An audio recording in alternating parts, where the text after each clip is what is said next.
अस्सलाम वालेकुम स्टूडेंट्स। आज का हमारा चैप्टर है chapter number 9 heat and energy. इसमें हम हीट और एनर्जी के बारे में पढ़ेंगे और उनकी कितनी टाइप्स हैं, कौन सी टाइप्स हैं, उसके बारे में पढ़ेंगे। Let's start with methods of heat transfer. Okay, so there are 3 methods of heat transfer. Number 1 is conduction. अच्छा, कंडक्शन क्या होती है? Conduction takes place due the vibrating and colliding particles of object that are in contact. Conduction हमेशा solid चीज़ों में होती है। कोई भी हमारे पास सॉलिड वायर्स होते हैं, कोई भी मेटल स्पून होता है, उसके अंदर जो हीट ट्रांसफ़र होती है वो कंडक्शन कहलाती है।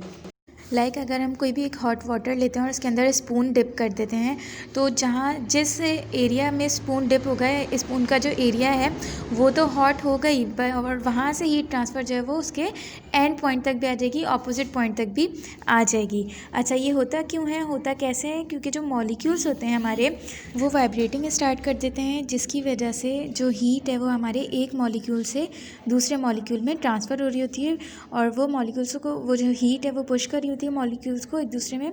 तो वाइब्रेशन से हीट जो है वो एक मॉलिक्यूल से दूसरे मॉलिक्यूल में जा रही होती है, मतलब पूरे स्पून में फैल रही होती है। और ये जो है कंडक्शन जो है वो सॉलिड्स में होती है, लिक्विड्स में होती है, गैस में भी होती है, लेकिन जो इसकी बेस्ट टेकन प्लेस है, मतलब जो सबसे ज़्यादा अच्छी होती है कंडक्शन, वो होती है सॉलिड्स में। लाइक वायर्स जो होते हैं, उसमें क्या होता है कि अगर हम एक एंड पे जो है अपनी इलेक्ट्रिसिटी ऑन करते हैं, तो वो थ्रू द वाइब्रेशन पूरे के पूरे वायर में जो है वो हमारी इलेक्ट्रिसिटी थ्रू हो जाती है। और उस एबिलिटी को, जो मटेरियल हमारा हीट कंडक्ट कर रहा है, उस एबिलिटी को हम क्या कहते हैं? कंडक्टिविटी। नेक्स्ट है हमारे पास convection. How does heat transfer through convection? Convection के थ्रू किस तरह हीट ट्रांसफ़र होती है? Conduction takes place only in fluids because their particles can move around the heat is transferred by the particles themselves. यहाँ पे आपको conduction दे दिया है, यहाँ पे कन्वेक्शन आएगा, ये आप करेक्शन कर लीजिएगा। और कन्वेक्शन जो होती है वो हमारी फ्लूइड्स में होती है, लिक्विड्स में होती है। जो हमारा वाटर हो गया या मिल्क हो गया, ऑयल हो गया, इन चीज़ में जो भी हमारी हीट ट्रांसफ़र होगी वो क्या कहलाएगी? कन्वेक्शन। अच्छा, कन्वेक्शन जो होती है वो हीट ट्रांसफ़र होती है एक फ्लूइड के एक पार्ट से दूसरे पार्ट में, मूवमेंट जो होती है उससे वो हीट ट्रांसफ़र होती है। The ventilation of a room and heating water in a pan are examples of convection. जैसे मैंने आपको बताया कि जो भी हमारा वाटर हीटिंग का प्रोसेस होता है वो क्या कहलाएगा? हमारा convection. During convection warmer liquid और gas expands and goes up while cooler liquid और गैस मूव्स डाउन। अच्छा, कन्वेक्शन के ड्यूरिंग क्या होता है कि जो हमारी वार्मर मतलब गर्म लिक्विड होता है और गर्म गैस होती है, वो एक्सपेंड हो जाती है, वो फैल जाती है और जो है वो अप ऊपर चल जाती है। जैसे कि अगर हम किसी भी लिक्विड को हीट देते हैं तो वो एवापोरेट हो जाता है, वो गैस बन के जो है वो उड़ जाता है, तो वो ऊपर चल जाएगी, और जो हमारी ठंडी गैस और ठंडा लिक्विड होगा वो नीचे रह जाएगा।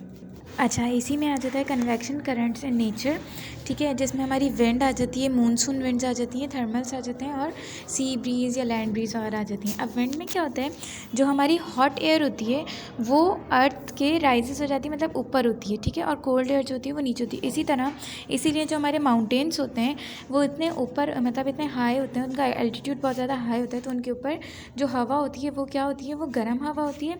और जितना हम नीचे आते रहेंगे, जितना सतह समंदर के करीब आते रहेंगे, उतनी हमारी एयर जो है वो कोल्ड होती रहेगी। इसी तरह हमारी मूनसून विंड्स होती हैं। Monsoon winds are convection current winds which blow due to the difference in temperature between the land and the sea. Okay, and the next is thermals. The upward current of warm air that rise by convection are called thermals. Next हमारे पास आती है इसकी heading radiation. How does heat transfer through radiation? Radiation के ज़रिए किस तरह heat transfer होती है? Radiation refers to emission of electromagnetic waves which carry energy away from the surface of the emitting body और ऑब्जेक्ट। रेडिएशन क्या होता है कि रेडिएशन होता है इलेक्ट्रोमैग्नेटिक वेव्स की इमिशन होती है, यानी जो हमारी हीट वाला ऑब्जेक्ट है, जस्ट लाइक अ हीट, अगर हम कोई आग जलाते हैं, ठीक है, तो उसमें से जो इलेक्ट्रोमैग्नेटिक वेव्स निकलती हैं, ठीक है, और उससे जो एनर्जी मिलती है वो क्या कहलाएगी? रेडिएशन, ठीक है। Different surfaces emit or absorb heat differently. Dull and black surfaces absorb heat better than bright and shiny surfaces. जो हमारे पास डल और ब्लैक सरफेसेस होती हैं वो हीट ज़्यादा बेहतर तरीके से absorb करती हैं बनिस्बत ब्राइट और शाइनी सरफेसेस के। रेडिएशन जो है वो पर्टिकुलर वे होता है एनर्जी को ट्रैवल करने का। This energy need not to be carried by a medium such as solid, liquid और गैस। मतलब इस एनर्जी को कोई भी एक ख़ास मीडियम नहीं चाहिए होता सॉलिड और लिक्विड और गैस का। जैसे आपने देखा कि कंडक्शन में सॉलिड जो है वो सॉलिड मटेरियल्स में ज़्यादा अच्छी होती है कंडक्शन, और कन्वेक्शन जो है वो फ्लूइड्स में ज़्यादा अच्छी होती है। लेकिन रेडिएशन के लिए कोई भी ज़रूरी नहीं है हमारे पास मीडियम हो कोई सॉलिड, लिक्विड या गैस का। It can travel in space because it is not carried by moving particles which need a medium to travel in. ठीक है, ये किसी भी स्पेस में ट्रैवल कर सकती है, चाहे वो कोई सा भी हो, इसके लिए कोई मूविंग पार्टिकल का होना ज़रूरी नहीं है। अब इस स्लाइड में हमारे पास क्या है, थर्मल और infrared radiation objects emit and absorb radiation depends on the temperature of the emitting object. The hotter an object is the more infrared radiation emits. अच्छा, जिस तरह हमारा ऑब्जेक्ट है वो जितना हॉट होगा उसके अंदर से उतनी ही ज़्यादा इंफ्रारेड रेडिएशन जो है वो इमिट होगी, मतलब कि वो निकलेगी। अच्छा, अब जो हमारी अर्थ है, the earth is heated by the heat radiation of the sun. जो हमारा अर्थ है वो जो हीटअप होता है, वो जो गर्म होता है, वो किस वजह से होता है, क्योंकि जो हमारा सन है उससे जो रेजेस निकल रही हैं तो वो हीट रेडिएशन कहलाती है, तो उसके ज़रिए हमारा जो अर्थ है वो हीटअप हो जाता है। This heat travels through space and reaches the earth. अब क्या होता है कि सूरज से जो भी हमारे पास रेजेस हैं वो निकली और उन्होंने स्पेस में ट्रैवल किया, देन वो हमारे पास अर्थ पे पहुंच गई। अब हमारे पास स्पेस में ना हमारे पास सॉलिड थी ना लिक्विड थी, अलबत्ता कुछ गैसेस मौजूद थी जिनके थ्रू जो है वो ये रेडिएशन हमारे अर्थ तक पहुंची है। अच्छा, मैंने आपको बताया था कि जो हमारे पास डार्क सर्फेसेस होती हैं और डल सर्फेसेस होती हैं वो ज़्यादा अच्छे से अपने अंदर रेडिएशन को एब्जॉर्ब कर लेती हैं। क्यों? क्योंकि वो लाइट को रिफ्लेक्ट नहीं कर रही होती हैं, उनसे उनके पास जब रेडिएशन जाती हैं, रेजेस जाती हैं, तो वो उसके अंदर एब्जॉर्ब हो जाती हैं बनिस्बत शाइनी की। शाइनी से क्या होता है कि वो वहाँ पर जाती हैं और वहाँ से टकरा के जो है वो रिवर्स रिएक्शन में चल जाती हैं।